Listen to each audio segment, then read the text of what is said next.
selamat pagi. Hari ini kita mau melanjutkan renungan yang bertemakan tentang ketekunan. Sudah banyak kita mendengar dari Yosef 2 kali, Ibu Puji 1 kali tentang ketekunan dan ketekunan. Bahkan saya kemarin mereview kembali, mendengarkan ulang kembali apa yang disampaikan. Nah, hari ini saya sampaikan juga mengenai ketekunan. Jemaat Tuhan yang terkasih, seringkali mungkin kita harus berpikir dengan baik-baik. 4-5 kali pertemuan setiap bulan, diulang. Itu karena mungkin problem utama kita adalah kita seringkali kita lupa apa yang disampaikan, bukan? Siapa yang bisa mengingat khotbah Yosef yang paling dekat saja minggu kemarin? Ada yang bisa mengingat? Mungkin sudah lupa ya. Apalagi kalau bicara yang minggu pertama. Bagaimana orang untuk bertekun, kata Yosef, harus punya hikmat, harus kreatif. Ya seperti itu, betul Yosef? Iya, betul ya. Tapi mungkin kita bisa lupa. Nah, setiap minggu kita diingatkan. Dan kali ini saya akan bicara lagi tentang ketekunan. Dan doa saya, jemaat menemukan berkat di dalam renungan kali ini. Harapan itu adalah sesuatu yang menjadi alasan bagi kita kenapa kita mau bertekun. Betul nggak? Apapun di dalam hidup kita, kalau kita bertekun, pasti kita punya alasan. Dan alasan itu tidak lain, tidak bukan, pasti yang namanya harapan. Jadi kita bertekun untuk mendapatkan harapan. Tetapi mungkin kita harusnya mulai berpikir lebih dalam lagi ya. Misalkan, sebenarnya apa sih penyebab saya kok bisa bertekun ya? Apa sih sebab? Dan apa tujuan saya daripada bertekun? Kelihatannya simple, sederhana. Mengapa? Ada harapan. Apa tujuannya? Begini dan begitu. Ya, tetapi coba kita gali lebih dalam. Jemaat yang terkasih, bicara tentang harapan, semua orang bisa punya harapan.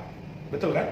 Tetapi yang menjadi pertanyaan, apakah harapan yang ada pada diri kita itu harapan yang betul-betul bisa pasti atau tidak? Di dunia ini banyak orang menaruh harapan, tetapi harapannya bisa harapan yang salah. Dia kecewa karena harapannya tidak tercapai. Tetapi kita orang-orang percaya, dikatakan bahwa kita punya pengharapan yang pasti.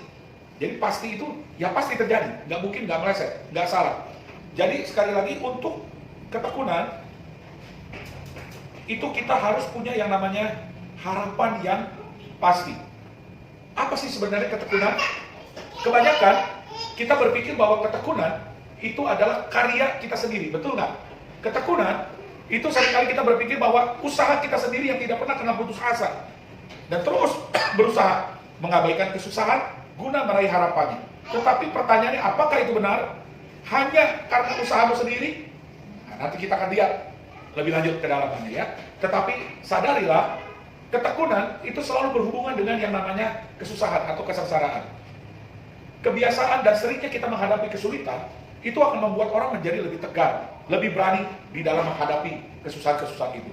Nah, itulah yang menjadikan orang itu tekun dan bisa tahan uji.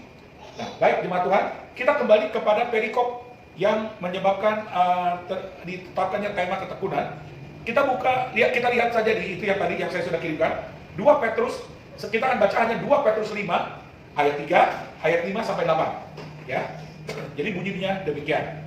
2 Petrus 5 ayat 3, ayat 5 sampai 8. Karena kuasa ilahinya telah menganugerahkan kepada kita segala sesuatu yang berguna untuk hidup yang saleh oleh pengenalan kita akan Dia yang telah memanggil kita oleh kuasanya yang mulia dan ajaib. Justru karena itu kamu harus dengan sungguh-sungguh, di ayat 5 ya, berusaha untuk menambahkan kepada imanmu kebajikan, kepada kebajikan pengetahuan, dan kepada pengetahuan penguasaan diri, kepada penguasaan diri ketekunan, dan kepada ketekunan kesalehan. Ayat 7, dan kepada kesalehan kasih akan saudara-saudara, dan kepada kasih akan saudara-saudara kasih akan semua orang. Ayat 8, sebab apabila semuanya itu ada padamu dengan berlimpah-limpah, kamu akan dibuatnya menjadi giat dan berhasil dalam pengenalanmu akan Yesus Kristus Tuhan kita. Jemaat yang terkasih, saya akan mulai membahas ini dari ayat yang kelima. Di sana dikatakan, tambahkanlah dengan sungguh-sungguh kepada imanmu ketekunan. Ya, ngerti ya? Pertama kalimatnya, tambahkanlah kepada imanmu bla bla bla ketekunan. Jadi kalau disingkat, jadi tambahkanlah dengan sungguh-sungguh kepada imanmu ketekunan. Apa artinya? Ini berarti fokus ketekunan kita itu adalah untuk apa? Kalau kita bertekun, tujuannya untuk apa? untuk menambahkan, ada ditebalkan di sana, saya tebalkan, untuk menambahkan kepada iman. Jadi ketekunan kita itu untuk menambahkan kepada iman. Masalahnya iman akan hal apa sih? Anda selalu berkata iman. Ya, bahkan 1 bulan ini tentang iman ini dibicarakan. Iman apa? Nah, bisa jawab kira-kira imannya iman apa? Tentulah iman itu adalah iman yang menantikan akan menerima kemuliaan Allah atau hidup kekal yang pasti bagi semua orang yang percaya kepadanya. Iman kepada Kristus, ya, memang harus melalui Yesus Kristus. Tetapi tujuan beriman kepada Yesus Kristus untuk apa?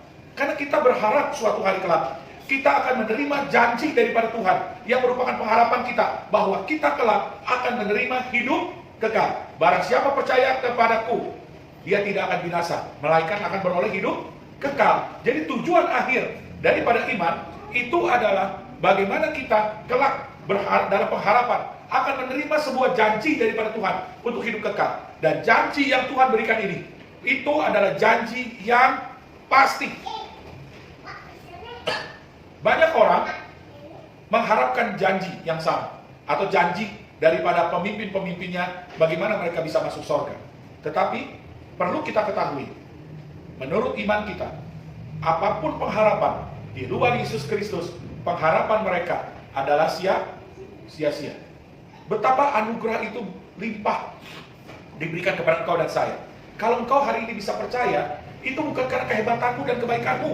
Sekali lagi, iman diberikan karena dikaruniakan Allah, sehingga baru kita bisa percaya kepada Kristus. Dan ketika kita bisa percaya kepada Kristus, menerima Dia menjadi Tuhan dan Juru Selamat dalam hidup kita, maka Yesus Kristus inilah yang menjadi jalan bagi kita menuju pintu kasih karunia demi kasih karunia daripada Allah yang dilimpahkan kepada engkau dan saya. Nah, di dalam 2 Petrus 1 ayat 5 ini, ketekunan yang dimaksud, perhatikan baik-baik, ketekunan yang dimaksud bukanlah ketekunan untuk mencapai tujuanmu dalam mencapai sukses diri. Jadi sekali lagi saya ulang ya, yang dimaksud ketekunan di dalam 2 Petrus 1 ayat 5 ini, itu kan untuk menambahkan kepada iman. Nah, imannya iman apa? Adalah iman pengharapan pada hidup kekal. Jadi kalau dimaksud ketekunan di sini yang kita bahas, bukan membahas ketekunan tentang mencapai tujuanmu dalam mencapai kesuksesan diri, tetapi untuk bertekun guna mencapai harapan yang pasti dan tidak mengecewakan, yaitu penggenapan janji Allah akan hidup kekal bagi umatnya. Oke? Nah, jemaat Tuhan, kita sekali lagi diingatkan, perlu disadarkan bahwa pertama, kita menerima namanya iman dikaruniakan kepada kita, baru kita bisa percaya kepada Yesus Kristus. Ya, nggak ada orang yang karena saya memilih untuk percaya, itu bukan karunia. Jadi dikaruniakan, baru kita bisa percaya. Nah, ketika kita percaya dan menerima Yesus menjadi Tuhan Juru Selamat, anugerah keselamatan sudah diberikan kepada engkau dan saya. Oke? Jaminannya sudah pasti, engkau diselamatkan. Tetapi, ketika engkau setelah menerima jaminan keselamatan, kan kita masih harus mengalami namanya pengudusan. Ada proses sampai kita nanti berakhir, sampai kita menerima janji Tuhan. Inilah proses yang namanya pengudusan. Di dalam pengudusan inilah diperlukan yang namanya ketekunan. Pengudusan itu tidak mudah, juga tidak enak. Itu membentuk seluruh kehidupan kita yang tadinya menurut kehendak diri kembali untuk menjadi seturut kehendak Tuhan. Itu namanya sangkal diri. Lalu juga memikul salib, sudah mau mengikuti kehendak Tuhan, bukannya jadi enak malah jadi menderita. Tetapi derita itu dikatakan pikul salibmu dan ikut aku, kata Tuhan. Itu memerlukan ketekunan. Tanpa ketekunan tidak mungkin bisa terjadi. Nah, ketika kita bertekun, kita berharap suatu hari kelak, ketika kita kembali kepada Tuhan, janji Tuhan itu akan dikaruniakan kepada kita. Karena janji yang Tuhan berikan adalah pengharapan yang pasti, bukan pengharapan yang palsu. Oke? Jadi, ingat bahwa ketekunan itu untuk menambahkan kepada iman. Jadi, supaya makin hari kita makin dikuatkan di dalam iman kita, bertekun terus sampai kita mendapatkan janji Tuhan. Lalu yang kedua, dari ayat ketiga, perhatikan. Di sana mulai dikatakan, karena, ayat 3-nya perhatikan ya, karena kuasa ilahinya telah menganugerahkan kepada kita segala sesuatu yang berguna. Sampai situ dulu. Karena kuasa ilahinya telah menganugerahkan kepada kita segala sesuatu yang berguna. Artinya, Karena kuasa ilahinya telah menganugerahkan. Jadi di sini kita lihat bahwa Allah sendiri, ya, dengan kuasa ilahinya menganugerahkan. Menganugerahkan itu artinya atas inisiatif dia, bukan karena kebaikan engkau dan saya, dia memberikan segala sesuatu yang berguna. Artinya apa? Sekali lagi saya ulang, bahwa semua yang baik yang ada pada kita, agar kita bisa bertekun, ya, kita kan mau bertekun kan? Kita selalu harus bertekun, diajarkan begitu bukan? Tetapi kalau kita bisa bertekun, ingatlah bahwa semua yang baik yang ada pada kita, agar kita bisa bertekun, itu semua adalah semata-mata pemberian atau karunia daripada Allah semata. Pemberian karunia Allah seperti apa? Ya banyak hal. Yang paling penting dalam hidup kita, engkau dan saya, ketika percaya dan menerima Yesus Kristus menjadi Tuhan dan Juru Selamat, maka kepadamu diberikan Roh Kudus. Dengar baik-baik. Jadi ketika orang percaya dan beriman kepada Yesus Kristus, kepada dia dikaruniakan Roh Kudus masuk di dalam hidup kita. Dan kamu tahu, Roh Kudus itu menjadi meterai di dalam hidup kita. Artinya, sah engkau menjadi anak-anak Tuhan. Dan Roh Kudus ini punya peranan yang sangat besar di dalam kehidupan kita orang percaya. Dialah yang menuntut kita pada kebenaran. Dia yang memberi kekuatan waktu kita lemah. Dia yang memberi penghiburan waktu kita putus asa dan berduka. Roh Kudus melakukan banyak hal untuk mendatangkan kebaikan bagi kita. Nah, perhatikan, kalau Tuhan dikatakan memberikan karunia kepada kita hal-hal yang baik, hal-hal yang berguna supaya kita bisa hidup saleh, maka kita perlu mengerti alasan kenapa Tuhan memberikan itu semua adalah pertama, karena kasih Tuhan. Jadi, kalau kita diberikan anugerah, sekali lagi ya, supaya jelas nih ya, diberikan anugerah oleh Tuhan hal-hal yang berguna supaya kita bisa hidup bertekun, itu kita harus sadar.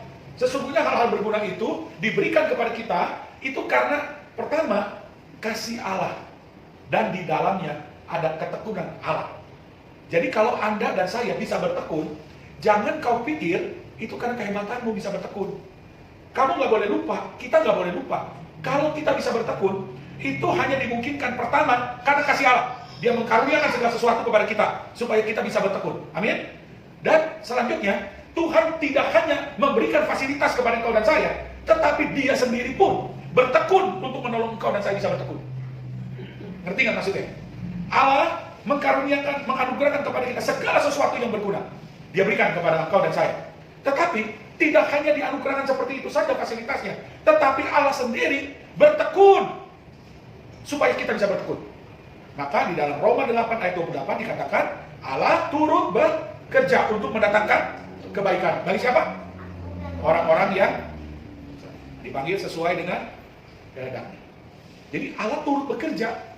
Kita seringkali melupakan hal ini. Bahwa kita menganggap kalau kita bisa hari ini bertekun karena hebatnya kita. Salah. Kita mesti mengingat dulu pertama bahwa kalau kita hari ini bisa bertahan di dalam iman, kalau kita bisa bertekun di dalam iman, itu oleh karena kasih Allah dan karena Tuhan juga bertekun di dalamnya untuk membuat kita mampu bertekun. Itu alasan pertama. Kenapa kita bisa bertekun? Alasan kedua, kenapa engkau dan saya mau bertekun dan bisa bertekun?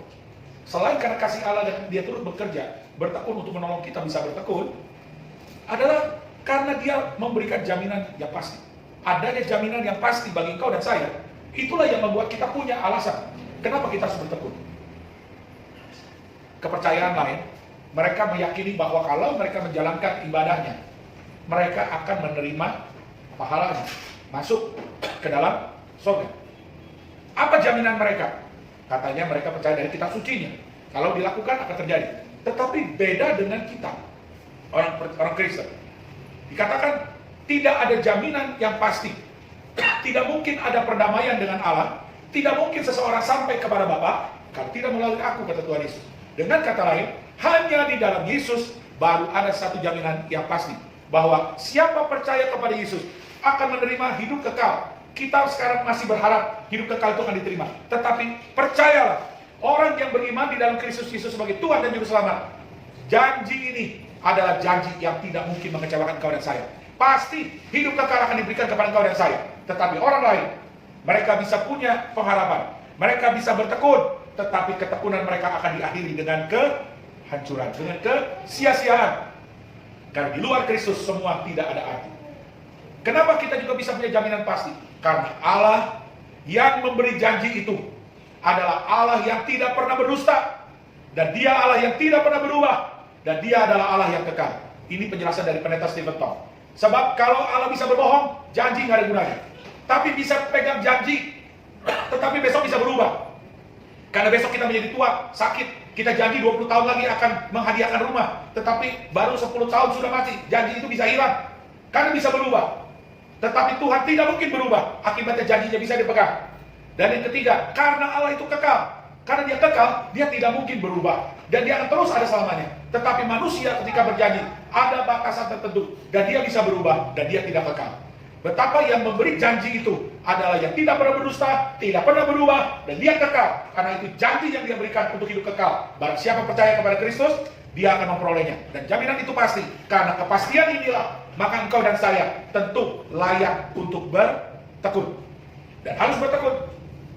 Allah sendiri akan menolong engkau dan saya untuk kita tetap bisa bertekun setia sampai akhir. Kenapa? Karena engkau dan saya miliknya, sudah dimeteraikan. Allah tidak mungkin gagal ketika dia sudah memilih. Dia tidak pernah menyesal dengan pilihannya. Allah tidak pernah menyesal dengan panggilannya.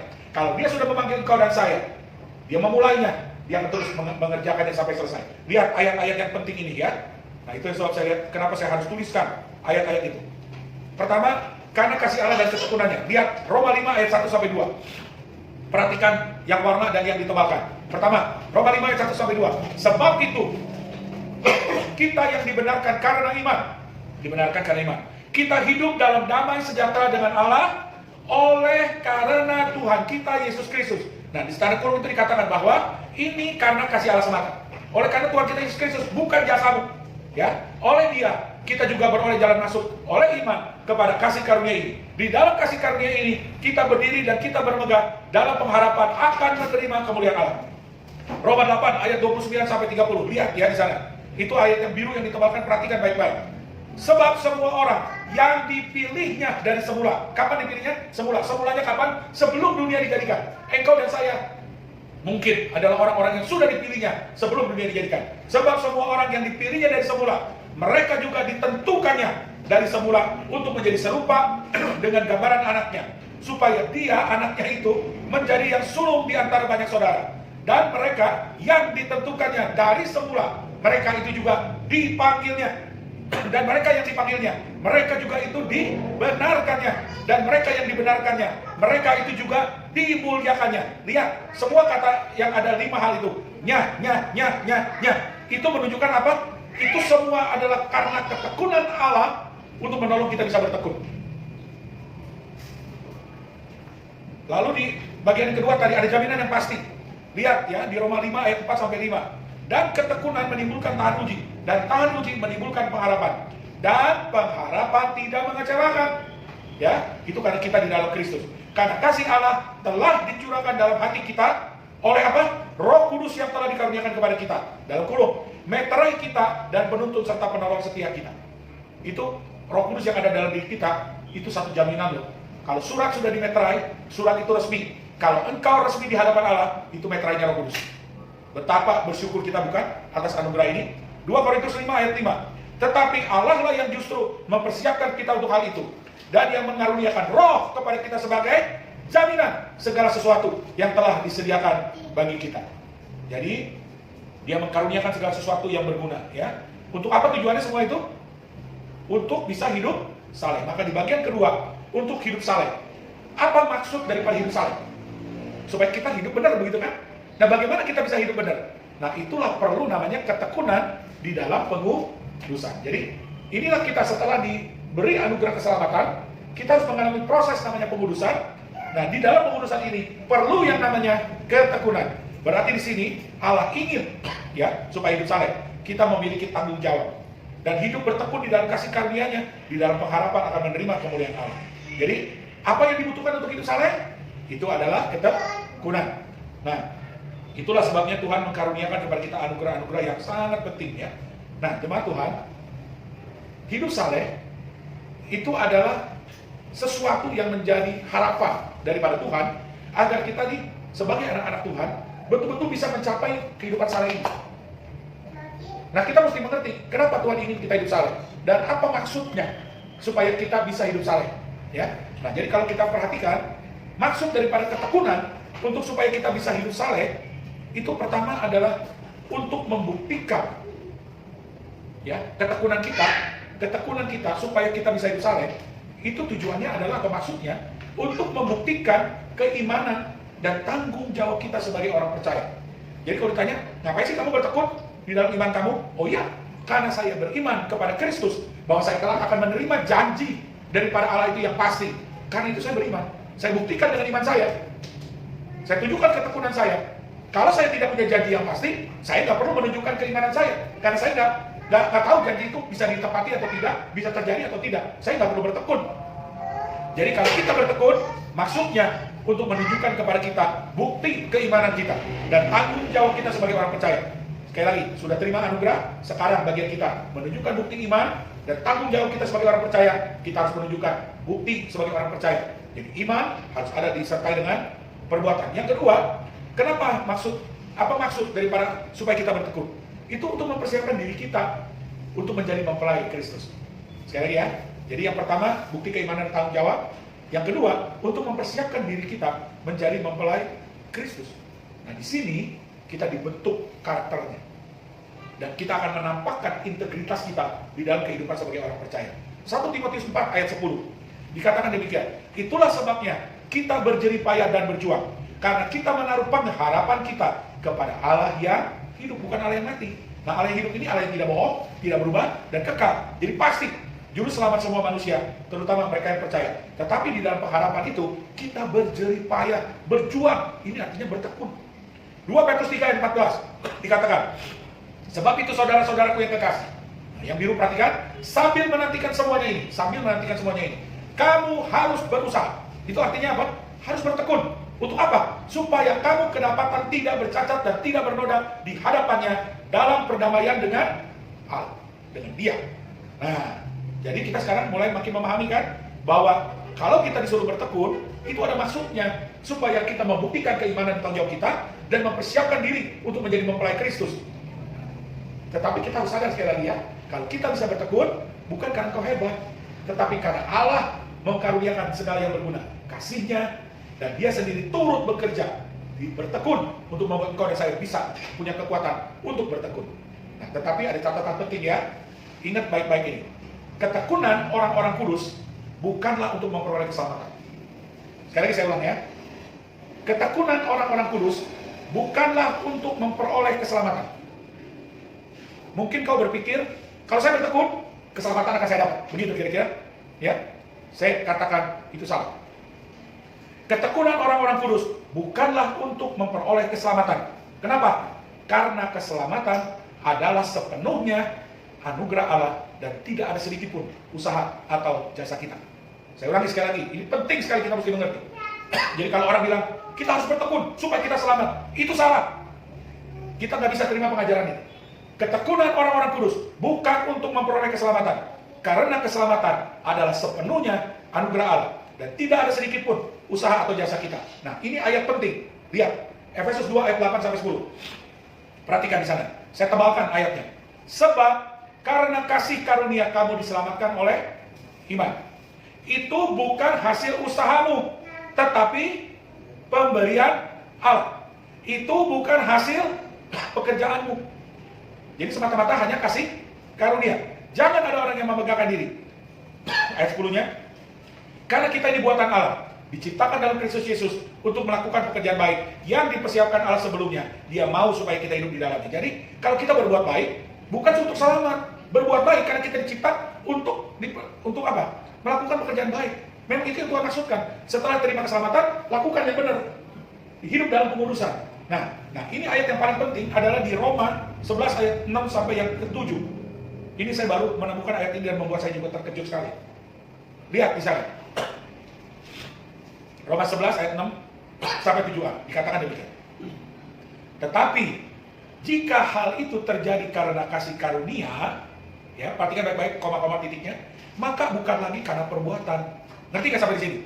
Tetapi jika hal itu terjadi karena kasih karunia, maka bukan lagi karena perbuatan. Setuju nggak dengan ayat di atasnya tadi? Oke?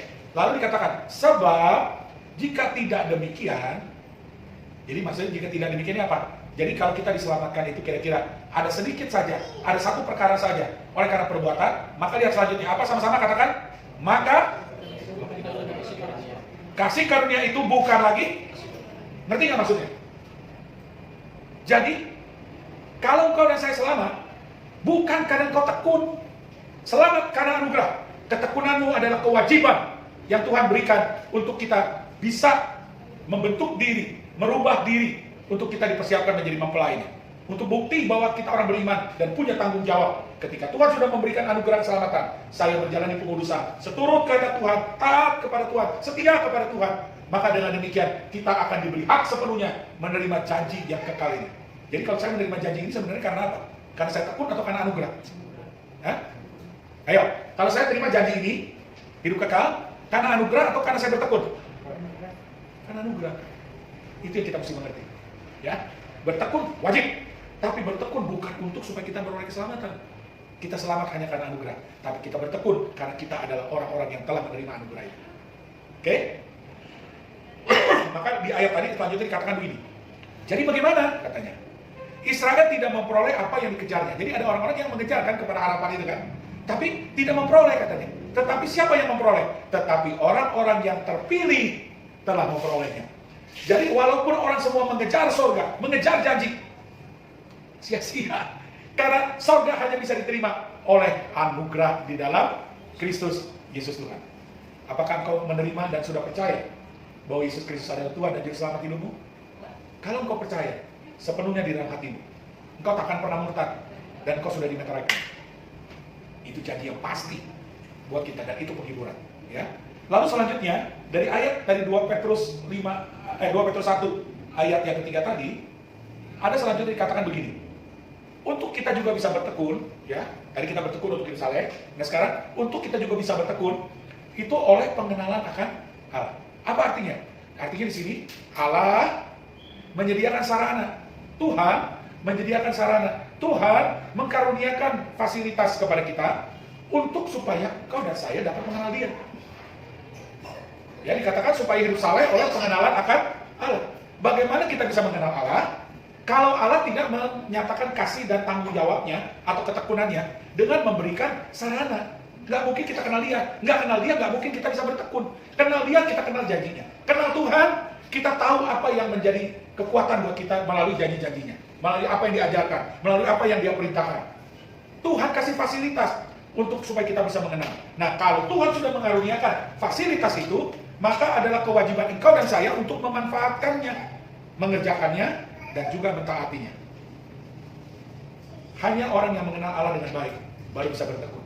Tapi kalau orang tidak mengenal Allah, ketekunannya pun pasti akan diragukan. Nah, Martin Luther pernah merenungkan dari kitab Mazmur 119. Maka ketika Martin Luther membaca Mazmur 119 ini, maka Martin Luther mengatakan begini, bahwa ada 3 sarana yang Allah sudah sediakan. Jadi sarana ini diambil dari Mazmur 119, ya. Salah satunya atau bukan salah satu, ada 3 di dalam Mazmur 119 ini, yaitu pertama doa. Itu sarana yang Tuhan sediakan. Doa itu membuat engkau meyakini akan kekuatan Tuhan yang berkuasa berdaulat bisa menolong hidup. Doa bukan menjadi sesuatu yang memaksakan kehendak, tetapi melalui doa kita belajar supaya Tuhan jadi kehendak-Mu di dalam hidup saya. Beri saya kekuatan, beri saya pimpinan. Itu doa. Dikasih fasilitas itu. Kedua, Tuhan memberikan firman Allah kepada kau dan saya. Jadi kalau kau di dunia ini tidak mau baca firman Tuhan dengan baik-baik, kau tak mungkin mengenal Tuhan. Dan satu hari kau harus bertanggung jawab di hadapan Tuhan sebagai orang yang berkata beriman, tapi tidak pernah baca firman. Jangan-jangan kau bukan anaknya. Ini ngeri.